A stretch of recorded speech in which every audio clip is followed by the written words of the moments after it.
of Hermes, right? You have the path opener. Then from the energy of the moon, we then correlate, if we take it to the tarot, that correlates to the high priestess. So we have the path opener corresponding with the high priestess. Moon, Mercury. We also know Mercury corresponds with communication, and the moon corresponds with your emotions and the way we react to stimulation. So our reactions are combined with communication. What type of communication? All forms of communication. The study of body language is the energy of Mercury. Mercury teaches us how to study body language. You begin to notice gestures a lot more. Just being in the circumference of Mercury, whether you live in a 5-frequency home or you are in a 5-frequency building, wherever Mercury is dominant, these things will come to us more naturally because the planets influence every aspect of reality, whether we realize it or not. The more we begin to see the patterns within all connections and make it universal so that we don't cut ourselves off from the magic, we can actually produce magic from understanding the numbers and what's going on around us so that we don't get sucked into the vortex that we call Neptune or the unconscious mind, because the unconscious mind also rules over karma. And karma is the most powerful force that sucks people into a wave or a vortex that they feel they can't get out of. So when people feel stuck and stagnant, they are being held by their own karma until they master their own karmic debt, which is called burning your karma, which you can do in your dreams via dream work. That's why this all correlates to the 12th house of Pisces. Pisces is ruled by Neptune. So Pisces is the 12th house of astrology. So all these things correspond with each other so that we begin to see, okay, we have Mercury and the moon. So moon plus Mercury equals Neptune. Now we look at things like an equation. The moon corresponds to the 4th house of astrology of the home because the 4th house is Cancer and the moon rules over Cancer. So we have the 4th house coming together with Mercury. Mercury rules over Gemini and Virgo. Gemini is the 3rd house. Virgo is the 6th house. Gemini is a house, the 3rd house of communication. Virgo is the 6th house of self-improvement. We have communication, we have self-improvement. Then we have the 4th house of the home. Improvement of communication, home communications, improving home communications, right? Home in the sense of yourself, what we call home in terms of our own domain, our own universe, and to improve the communications or the paths so that you can make your home more elaborate. Just think of like a ant colony that's constantly expanding. Our mind has the ability to constantly expand. Mercury represents a progressive energy that constantly expands, versus the moon, which is symbolized as the number 2, represents an energy that is more about refinement. So the moon is not necessarily moving forward. The moon is more so trying to preserve its purity. That's why the moon represents spiritual feminine energy, the ability to preserve your feminine energy. That is more so the moon, versus Venus, which is the number 6. Venus is more so about the woman who is pregnant, the woman who is giving birth, the woman who can create a nation. So that represents the Venus, or the Empress represents the physical manifestation of the feminine principle. Then the moon represents the spiritual principle. The spiritual principle for the man is the sun, and the physical principle for the man is Mars, just to give you a balance of where all this is coming from. Because we see all of these concepts are already secretly hidden within numbers, letters, planets, all of these things that we're always pondering on. We can literally learn all things by studying these symbols and seeing them playing out in real time. So you see, simply understanding numbers gives us greater insight than when those numbers become letters, right? What do I mean when the numbers become letters? Because we have words. We create our reality from words. The words that we speak create our reality. We are able to negotiate all the time. The words that we choose to manifest corresponds, or you can say determines, your success or failure. Your choice of words is based on the vibration in which they correspond to. For example, we may not consciously know each word correspondence. You may not know what each word breaks down to via numerology, but we have a inner knowing. This is why we choose the words we choose. That's why we know, like, if you want to hurt somebody's feelings, you know what words to use to do that. When you want to make someone feel better about themselves, you know what words to choose to do that.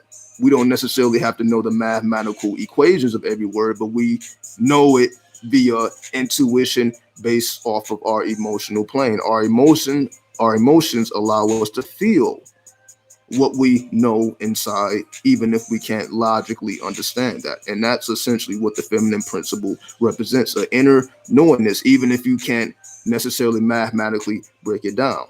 So again, we know what words to use and what words not to use based on what we're trying to accomplish. That's from intuition. That comes from the emotional plane. That comes from the moon.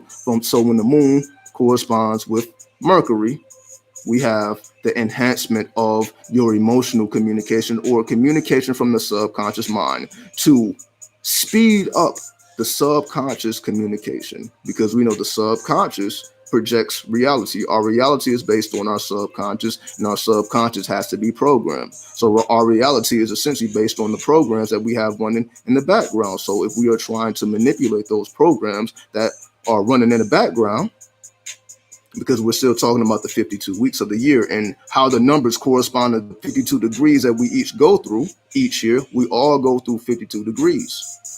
And we have 7 degrees within those 52 degrees. We have 52 weeks, and each of those 52 weeks has 7 days. So each degree, you have 7 chambers. So each day we are going through one of those 7 chambers within those degrees. And we can extract wisdom from each of these chambers when we set our mind to that. When we understand each day, I can extract wisdom from my external reality or my internal reality. I can extract wisdom so that I can progress and move forward. So even if I feel blocked, even if I feel stagnated, even if I feel that things cannot move forward, I know that a path can be set in place if I pull deep enough, if I search deep enough, if I activate my willpower and strive forward. This is what's called divination.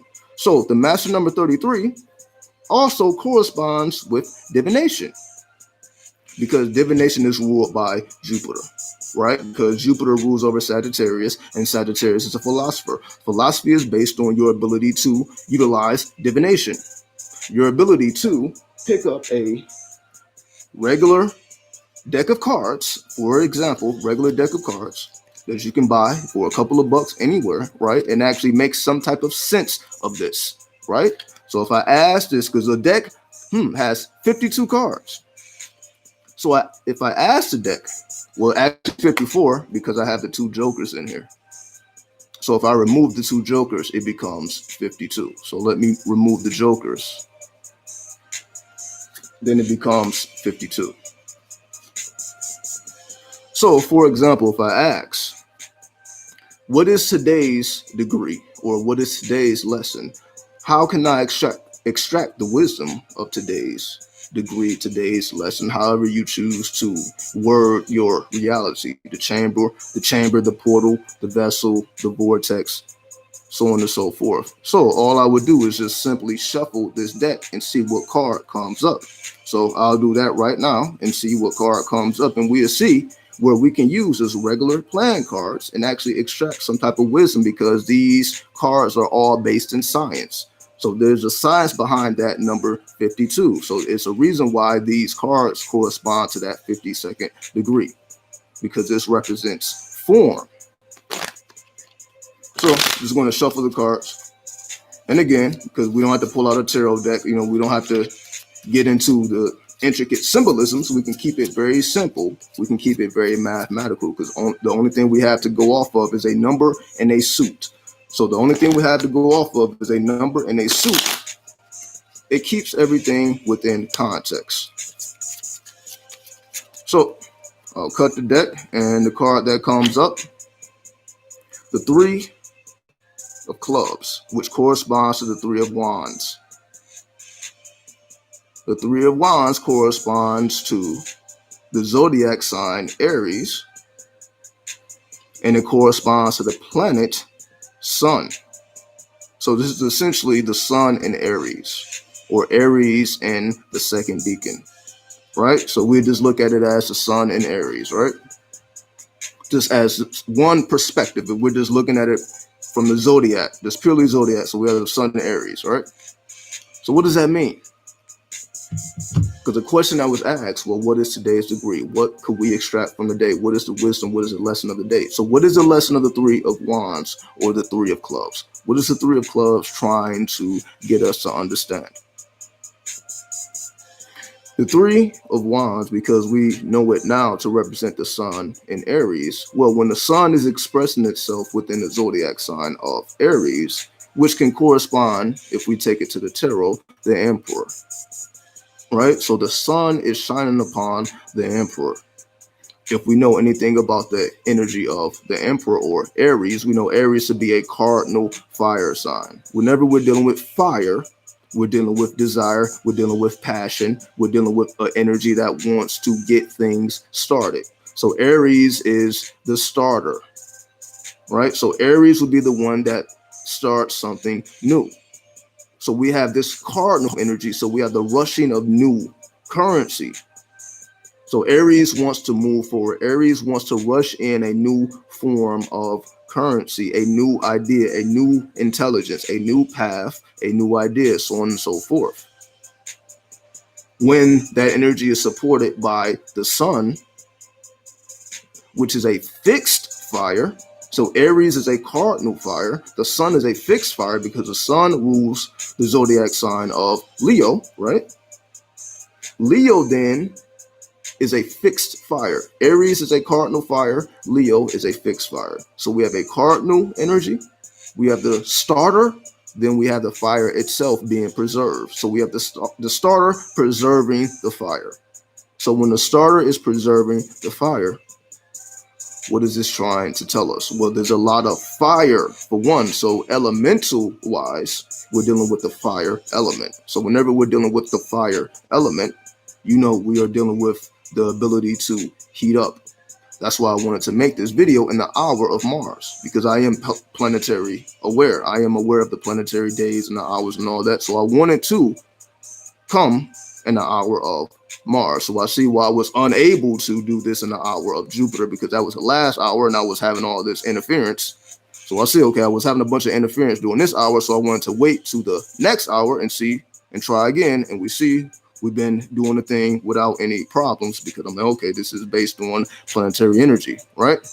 So when we understand things from this perspective, from this degree, everything can be broken down to numbers, planets, and things can be understood from a deeper perspective. It allows us to see things from a level which we are not being shown. So we don't have to rely on anything external. We can always take it to the internal reality and manipulate it from a consciousness level where we no longer rely on people and the favors of what somebody can do or should do. We strictly rely on the spirit, because the spirit is made manifest through the numbers, through the letters, through the symbols.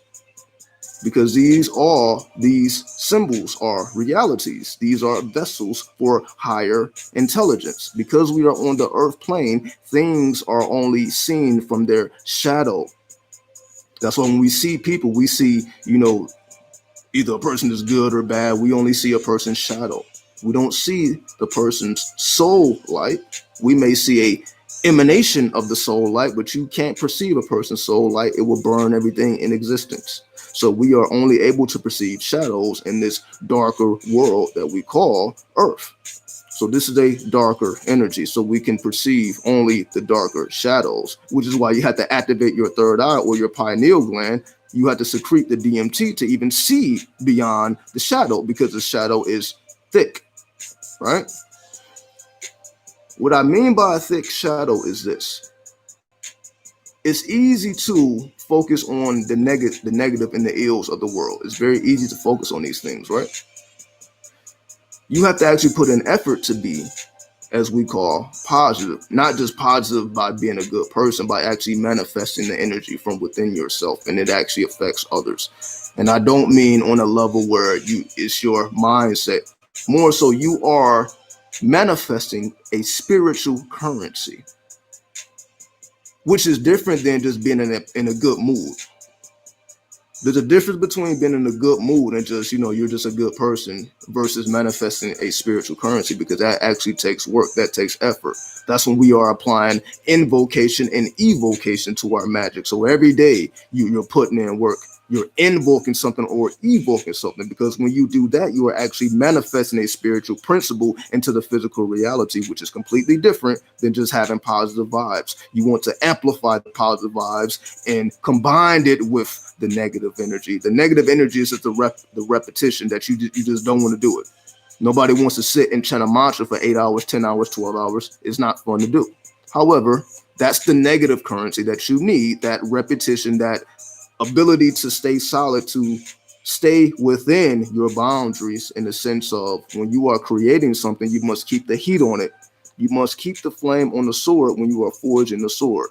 So when you are putting in that work, you're just simply keeping that flame on that sword, that idea, that manifestation, whatever it may be, while the work is being put in. So the negative must meet the positive, right? So you can't forge a sword without essentially introducing yourself to the element of fire or the element of danger. Whenever you are introducing yourself to the element of fire, because again, it's the Three of Wands. Whenever you're introducing yourself to the element of fire, you are essentially introducing yourself to risk or danger, because you could essentially get hurt with these elemental energies. However, if correctly harnessed, you can forge gold, weaponry. You can do all kind of things with fire, even spiritual things with fire. It's unlimited, right? But this requires you to tame a dangerous force, a force that could essentially burn down a whole forest. It can burn down a whole house, but it can also heat your food up and nourish you. It all depends on your ability to harness that elemental force. So because we're dealing with the fire, harnessing the energy of fire, how useful are you when it comes to the element of fire? Or how intelligent are you of the element of fire? How many ways do you know how to use fire? How skilled are you with the element of fire? What can you produce from the elemental force of fire? because we are told on this particular day to focus on this elemental energy of fire. So we must ponder, what can we truly do with fire from an external position as well as an internal position, right? So next, we're not just dealing with the fire, because we're dealing with Aries and the sun. Once again, we know the sun is all about integration. The sun wants to integrate all these different planets and create the solar system. That's the sun's job, to keep everything integrated, harmonized, and balanced. And once again, we have Aries, the ram. The ram is trying to break through, trying to blaze new trails, trying to do what has not been done before, trying to forge new paths. And the sun backs the energy. So you have the ram in front, backed behind the rays of the sun, to give the ram the necessary endurance to forge ahead even within darkness. And that is what gives a person virtue. Not because they see the light, it's because they have light. It's because when you have light, you are able to maintain your position. So even if you are surrounded in darkness, it doesn't matter, because you actually have the light. That's what we see on the tarot card, the Hermit.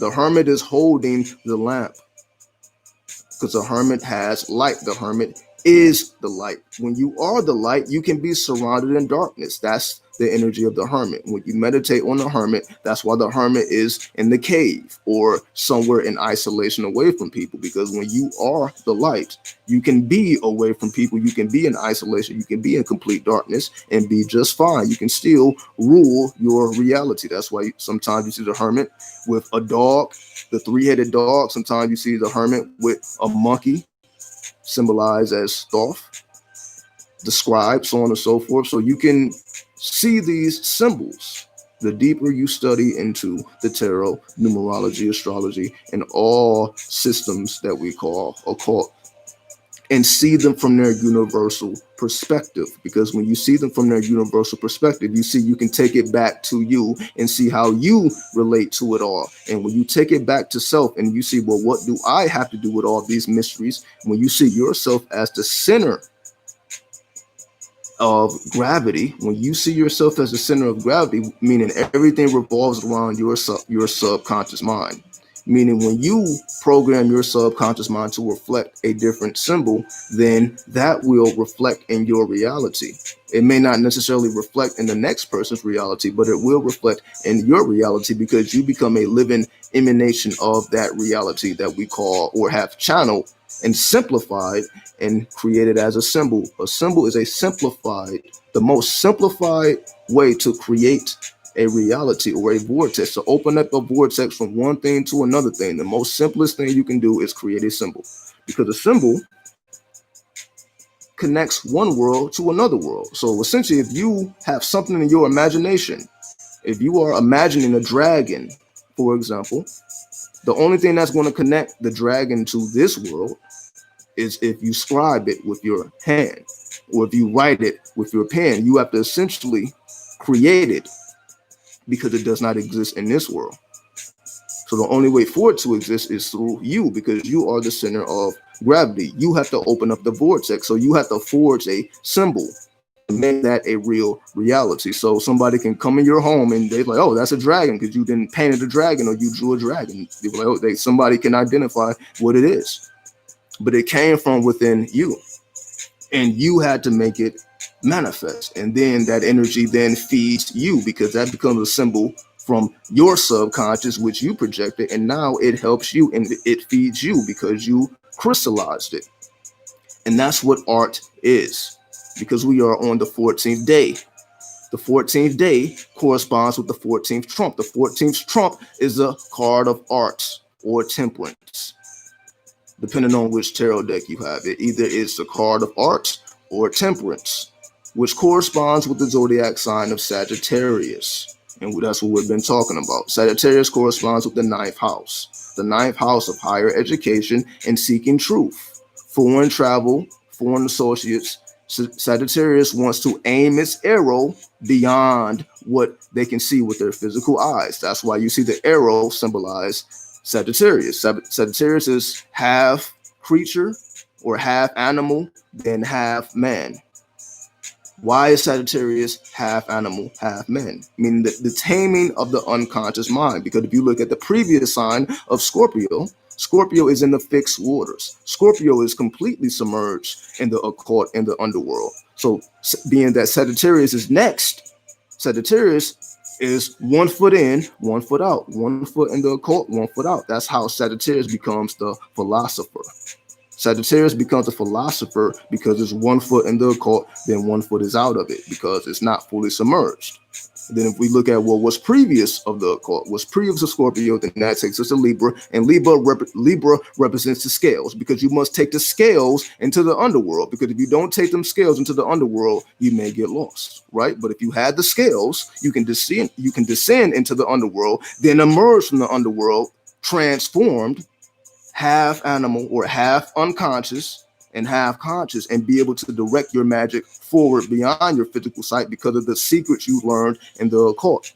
That's why the zodiac tells a story. Each degree you need to go to the next degree. You need Aries to understand Taurus. You need Taurus to understand Gemini. You need Gemini to understand Cancer, so on and so forth. They tell a universal story that constantly repeats itself over and over and over again. So, man, I've been talking for 36 minutes. It's like I just blacked out. So I just fucking blacked out. I wasn't even paying attention. So I'm going to take a quick sip. I'm just going to take a quick sip.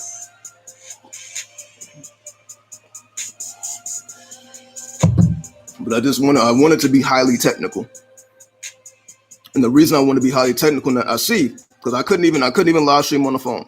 I couldn't even use my phone no more. I'm trying to do what I was doing last time. See, even I had to upgrade. See, as soon as I got to use a laptop now. I can't do that anymore. I have to continue to move forward. I have to continue to progress. So when I put that on my mind, see, now everything is working just fine. But when I was retrograding, like, okay, let me just do what comes easy to me. Let me do what's comfortable. When I was retrograding, now I'm having all this interference. So we see both sides. When we choose to be progressive, we can solve problems from a spiritual perspective, because this is a fourth year, not a fourth year, but a number 4 year. 2020 breaks down to the 4.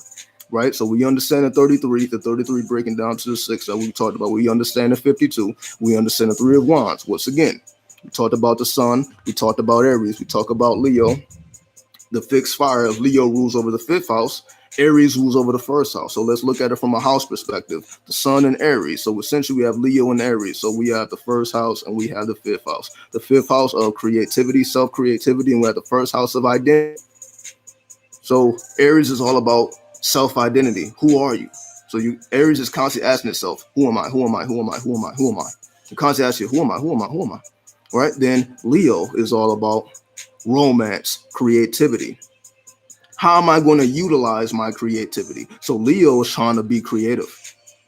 That's why Leo corresponds with the lust card, or in other tarot decks is called strength, where you see the woman riding the beast. Well, each tarot deck is different, but you will see a woman riding a beast, or some type of variation of that. So you see a little bitty woman riding this gigantic beast, which represents the mastery of the serpentine force that we call Kundalini. That's why I just released a video, Tantric Awakening, because this is all about mastery of the Kundalini, because you have to rise the Kundalini up so that it stimulates your higher chakras. You need your lower chakras to stimulate your higher chakras. That's the whole theory of rising the Kundalini from the base of the spine all the way up to the crown chakra. So you need the dark demonic energies of the 3 lower chakras, because the heart chakra is the center. So you basically have 3 higher chakras, 3 lower chakras, with the heart representing the gateway between the two worlds, between the infernal plane and the angelic plane, right? But so you need this infernal energy to stimulate those cosmic forces, because the negative must meet the positive, right? So that's why you have people who are naturally higher chakra minded, then they have to master the lower chakras. Then you have people who are naturally master the lower chakras, then they have to master the higher chakras, right? So you just have to ask yourself, which am I? Are you naturally spiritual and you're here to master the material plane? Or are you naturally materialistic and you're here to master the spiritual plane? Depending on who you are, you just have to understand where you are, and now you understand your journey and what you're here to do. Like, okay, I am naturally gifted with the ability to master the lower chakras. Now I'm here to master the higher. Or I'm naturally gifted to master the higher. Now it's for me to master the lower. I'm naturally angelic, so it's time for me to master the infernal. It's time for me to master demonic. Or I'm naturally demonic. It's time for me to master the angelic. That's why you see Baphomet. You see a demon, but you see the angelic wings. Right? You see the twin principle. You see the masculine body with the feminine breasts. Right? You see a dualism. You see both masculine principles and feminine principles synchronized together harmoniously. Right? So with that being said, unless anybody have any questions, we don't have to take up too much time. I just want to give y'all a quick glance of where we're going from here. I want to make it more advanced, more complex. And again, I'm going to be releasing, ASMR videos and different videos. Just, again, I don't want to run my mouth all the time. Everybody runs their mouth. I'm like, let me actually help you to calm down. So that's why I will be speaking more often, but I will also be releasing videos to help calm you down as well. So just give you that dualism. So when you do the live stream, whatever, we'll turn up on the live stream. But then when it's time to get focused and get into the feminine principle, then you got the ASMR or the brainwave entrainment. We got the other things, so that when we want to get into the subconscious, when we want to get into the unconscious, when we want to master those darker, deeper chambers, then we have tools to do that. So when we want to get into our superconscious mind or our higher self or our angelic mind, then there's a time to do that as well. So it's all about mastering the various brain waves. So the purpose of me creating the sounds, the binaural beats, the isochronic tones, is mastery of the brain waves from delta all the way up to gamma, from the superconscious all the way down to the unconscious. So we are able to manipulate sound to tap into any one of these states of consciousness, any one of these frequencies. So it is all about having the energy, or not just having the energy, having the mastery of being able to engineer it. So that's why I took a step back. I wasn't creating videos because I had to learn how to engineer, how to learn how to do all these things I've been talking about. Again, I didn't know how to do it, so I had to learn. So I'm learning as I go. I took a step back.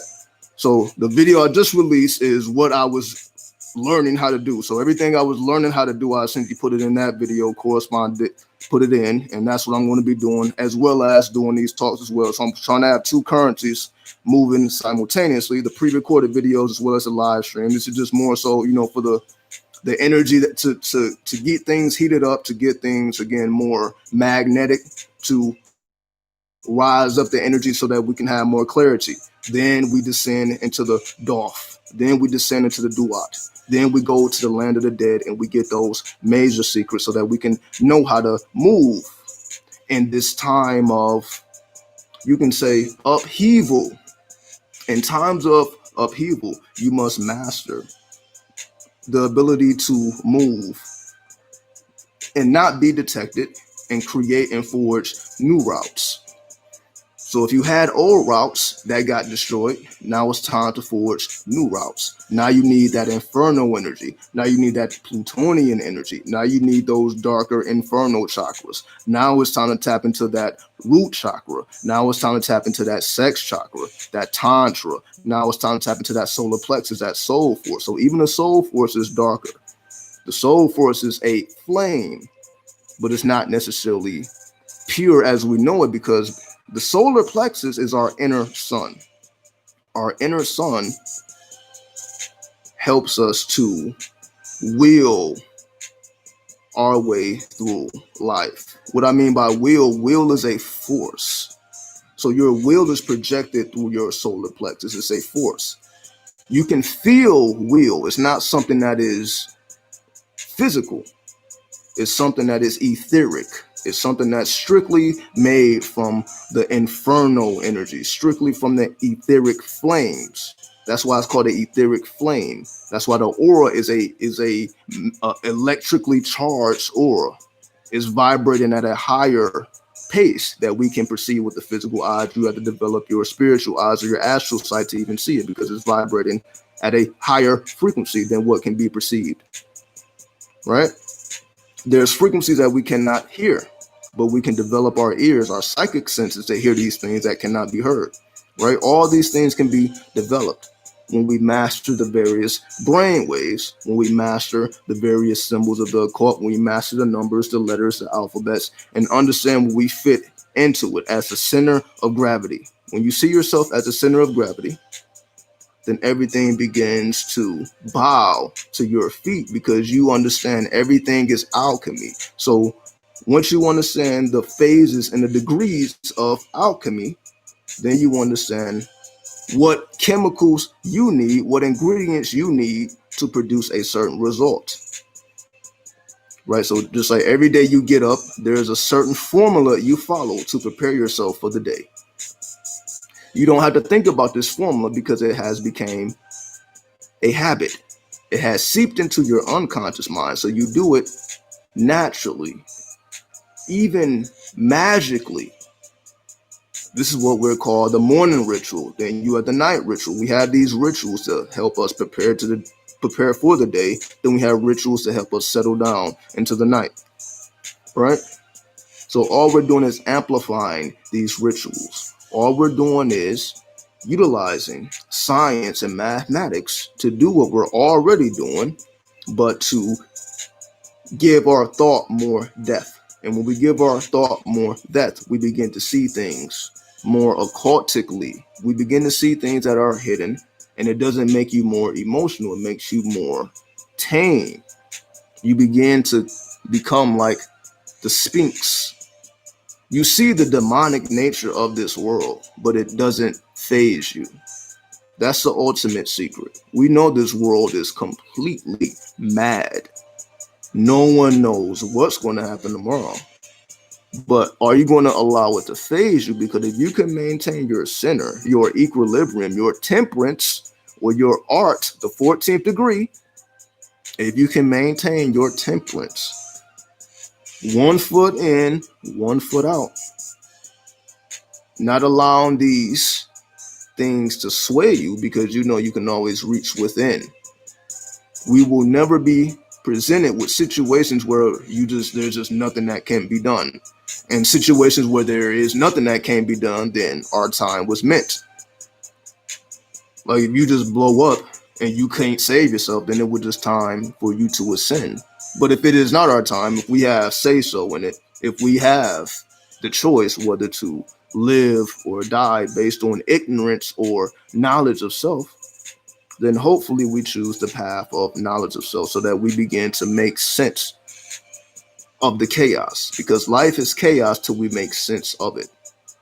And the only way to make sense of it, you must understand how it works.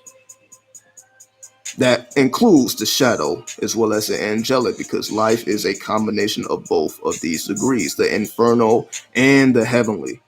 Heaven and hell is what life is. But can you balance the two in a way where it doesn't sway you? Your soul force doesn't become weaker because of how dark life is and how deep the story or the rabbit hole goes.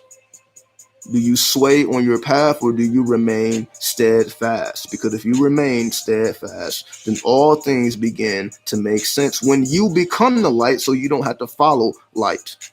Because you are light. When you are light, you don't have to follow light. And when you're not following light, you just are producing light. And when you are producing light or amplifying your vibration, then that allows you to tap into higher states of consciousness or lower states of consciousness, because depending on what you are trying to achieve, then all things become available for you to access.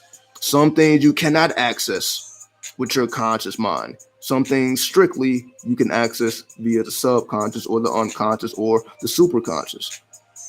Once you know what can be accessed and what conscious state you need to be in to solve those puzzles, to activate those degrees in your life, some things when like, okay, well, I was trying to solve this problem in life with the conscious mind. I need to solve this with the subconscious. Some things need to be solved in the dream world. Everything ain't supposed to be solved here. Some things you just have to figure out via the 12th house. That's why we have 12 dimensions of life or 12 houses. Once you know which house to direct the force to, then all things become just a matter of strategy. And when things become a matter of strategy, then it just becomes on how good are you at the game of life. Because if life is all about developing strategy, then you are constantly weighing yourself against life or your strategy, testing out your strategy so that you get better and better and better and better to the point where you feel that you have mastered your territory. And when you have mastered your territory, then you seek to expand and push through, push forth as a ram, shining your light because you have become the light. You are the light within the realm that allows the realm to push forward, even when it has no idea where it may end up. It is still a fearless being forging new paths because it is simply following its nature. So when we simply follow our nature, whether that nature be that of one of the zodiacs, one of the planets, depending on which system you want to use, whatever your nature is, whatever your chart says, whatever chart you have carved for yourself, because that's essentially what we want to do. Natal chart, numerology chart, Kabbalistic chart, tarot charts. We're just understanding the path that we have already predetermined for ourselves. Our paths have already been predetermined. We're just seeking to understand what we already knew before we started. And that's what you ponder on. So take that and be well. I say peace.